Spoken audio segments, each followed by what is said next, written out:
Hello guys, welcome back to my channel. आज हम आए हैं मध्य प्रदेश की सबसे खूबसूरत हिल स्टेशन पचमढ़ी, जिसे सतपुरा की रानी भी कहा जाता है। अगले 3 दिन हम एक्सप्लोर करेंगे वाटरफॉल्स, केव्स, जंगल रोड, सनसेट पॉइंट्स और हिडन जेम्स।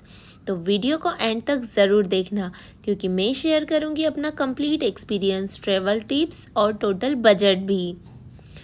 तो अभी हम लोग पचमढ़ी पहुंचने ही वाले हैं और ये बहुत ही अच्छी जर्नी होने वाली है हमारी, क्योंकि मैं काफ़ी टाइम से सोच रही थी पचमढ़ी जाने का और फाइनली वो दिन आ ही गया है।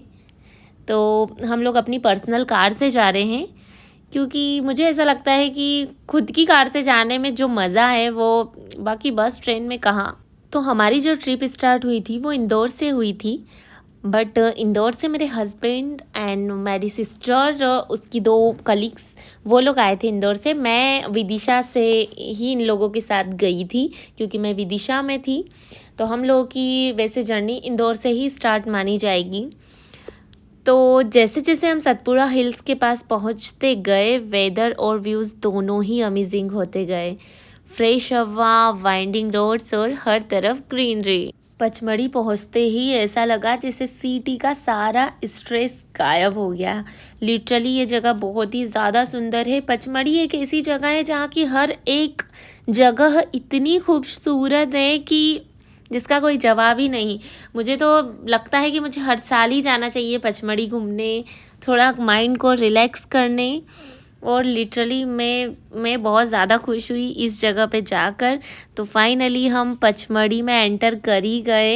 ये जो पचमढ़ी कैंट दिख रहा है, ये यहाँ पर भी हम लोग जाएंगे, बट अभी रास्ते में दिखा। तो अब हम लोग पहुँचे फाइनली पांडव केव्स। कहा जाता है कि महाभारत के समय पांडवों ने यहाँ कुछ समय बिताया था। चाहे हिस्ट्री हो या मैथोलॉजी, यह जगह बहुत पीसफुल और फोटोजेनिक है।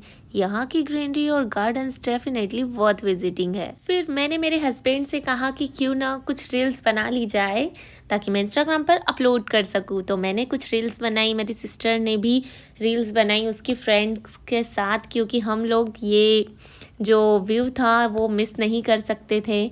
और बहुत मज़ा आया, क्योंकि इतना अच्छा लग रहा था जैसे बादल हमारे बिल्कुल पास है। तो व्यू बहुत ही ज़्यादा शानदार था पांडव केव्स में।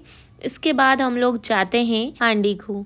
यह एक बहुत ही गहरी नेचुरल वैली है। जब आप यहाँ खड़े होते हैं और नीचे देखते हैं तो नेचर की वेस्टनेस का एहसास होता है। चारों तरफ हरियाली और शांत माहौल इस जगह को और भी खास बना देता है। बट ये जो मतलब खाई है, ये इतनी ज़्यादा गहरी है। मैंने मेरे हस्बैंड से कहा कि क्यों ना अपन कॉर्नर पे जाकर फ़ोटो कैप्चर करवाए, तो मेरे हस्बैंड ने बिल्कुल ही मना कर दिया कि मैं तुम्हारे साथ कॉर्नर पे नहीं जाने वाला हूँ, पता नहीं तुम मुझे धक्का दे दो। जस्ट जोकिंग यार। नेक्स्ट पॉइंट है हमारा प्रदर्शनी पॉइंट। इस फोटो में जो पीछे का व्यू दिख रहा है वो है चौरागढ़ महादेव। यहाँ पर हम ज़्यादा फ़ोटोज़ वीडियोस कैप्चर नहीं कर पाए हैं, क्योंकि हमें और भी जगह जाना था। बट ये जो है, ये पूरी पचमढ़ी की खूबसूरती को एक ही फ्रेम में दिखाता है। माउंटेन्स, फॉरेस्ट और फ्रेश हवा फोटोग्राफी और ड्रोन शॉट्स के लिए परफेक्ट लोकेशन है। देन उसके बाद हम लोग जाते हैं महादेव टेम्पल। अब हम लोग पहुँच ही गए थे महादेव टेम्पल। पहाड़ों के बीच बना ये प्राचीन मंदिर बहुत ही शांत और स्पिरिचुअल वाइब्स देता है। यहाँ का नेचुरल इन्वायरमेंट और मंदिर का एटमॉस्फेयर दिल को सुकून देता है। यहाँ पर 2 मंदिर हैं, एक है महादेव मंदिर और एक है गुप्त महादेव मंदिर। ये एक नेचुरल केव टेम्पल है जो भगवान शिव को समर्पित है। अंदर नेचुरली बना हुआ शिवलिंग है और पूरा एनवायरनमेंट बहुत ही पीसफुल देता है। तो सबसे पहले हम लोग गए हैं महादेव मंदिर। और यहाँ जो मंदिर है, यहाँ महाशिवरात्रि के टाइम यहाँ हज़ारों श्रद्धालु आते हैं। तो यहाँ पे एक और अच्छी चीज़ है कि यहाँ पे जो पर्वत है वहाँ से पानी 12 महीने रिश्ता रहता है। और अंदर गुफा जैसे लगता है, वहाँ पे अंदर मंदिर बना हुआ है। लिटरली बहुत ही सुंदर है। आप देख सकते हैं कि किस तरीके से यहाँ पे पानी ऐसे भरा रहता है। मुझे तो बहुत ही ज़्यादा अच्छा लगा। एंड नेक्स्ट है हमारा गुप्त महादेव। ये महादेव टेम्पल से कुछ ही डिस्टेंस पर है। और इस केव की सबसे यूनिक बात यह है कि जो यहाँ पे जाने का रास्ता है वो बहुत ही नैरो है, बहुत सकरा है। एक टाइम पर सिर्फ एक ही इंसान कंफर्टेबली अंदर जा सकते हैं। अंदर भगवान शिव का शिवलिंग स्थापित है और केव के अंदर का नेचुरल स्ट्रक्चर देखकर सच में सरप्राइज होता है। अगर आपको क्लोज्ड स्पेस से प्रॉब्लम है तो थोड़ा केयरफुली इंटर करिएगा, लेकिन एक्सपीरियंस ऑनेस्टली बहुत ही यूनिक है। इस जगह पे मोबाइल फ़ोटोज़ वगैरह कुछ भी अलाउ नहीं है, तो ऐसा मत सोचना कि ये वीडियो मैंने बनाया है। ये ऑलरेडी डला हुआ था, तो मैंने आपको दिखाने के लिए ये वीडियो डाला है। देन अब चलते हैं नेक्स्ट पॉइंट की तरफ, क्योंकि अब नेक्स्ट पॉइंट होने वाला है हमारा राजेंद्र गिरी। क्योंकि लेट भी हो रहा था, तो हमें जल्दी जल्दी सारी प्लेसेस कवर करना था।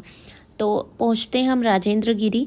वहाँ का जो सनसेट पॉइंट है वो ही देखने के लिए वहाँ पर जाते हैं, क्योंकि इसीलिए उसे बोलते हैं राजेंद्र गिरी सनसेट पॉइंट। तो ये जगह इंडिया के पहले राष्ट्रपति डॉक्टर राजेंद्र प्रसाद के नाम पर है, और बिलीव मी, पचमढ़ी का सनसेट देखने के लिए ये एक बेस्ट प्लेस माना जाता है। जैसे जैसे सूरज पहाड़ों के बीच छुपने लगता है, पूरा आसमान ऑरेंज, पिंक और पर्पल शेड से भर जाता है। ऐसी पीसफुल फीलिंग शायद वर्ड्स में डिस्क्राइब करना मुश्किल है। कभी पचमढ़ी आओ तो सनसेट यहाँ से ज़रूर देखना। ये सारी प्लेसेस एक के बाद एक है, और बहुत ज़्यादा दूर ऐसे कुछ नहीं है, सब कुछ पास पास में ही है, 1-1, 2-2 किलोमीटर। फर्स्ट डे के लिए हमने ये सारी चीज़ें कवर करने के लिए सोची थी। हम लोगों की पर्सनल कार से, हम लोगों ने कोई जिप्सी बुक नहीं की थी। इन सारी जगह पे हम लोग कार से ही गए थे। एक और जगह है चंपक झील, वहाँ पर भी हमें फ़र्स्ट डे ही जाना था, बट आज हम लोग नहीं जा पाएंगे क्योंकि बहुत लेट हो गया है। हम जाएंगे तब तक वो बंद हो जाएगा, इसीलिए उसको हम एंड में एक्सप्लोर करेंगे। सो कल हम लोग जाएंगे चौरागढ़, क्योंकि जिप्सी बुक नहीं हो पाई है। यहाँ पे रश बहुत ज़्यादा है, क्योंकि फ्राइडे सैटरडे संडे आ गया था, तो जिप्सी बुकिंग नहीं हो पा रही है। तो हम लोग एंड में जाएंगे B fall, Reechgarh and Dhupgarh. सो कल मिलते हैं न्यू प्लान के साथ।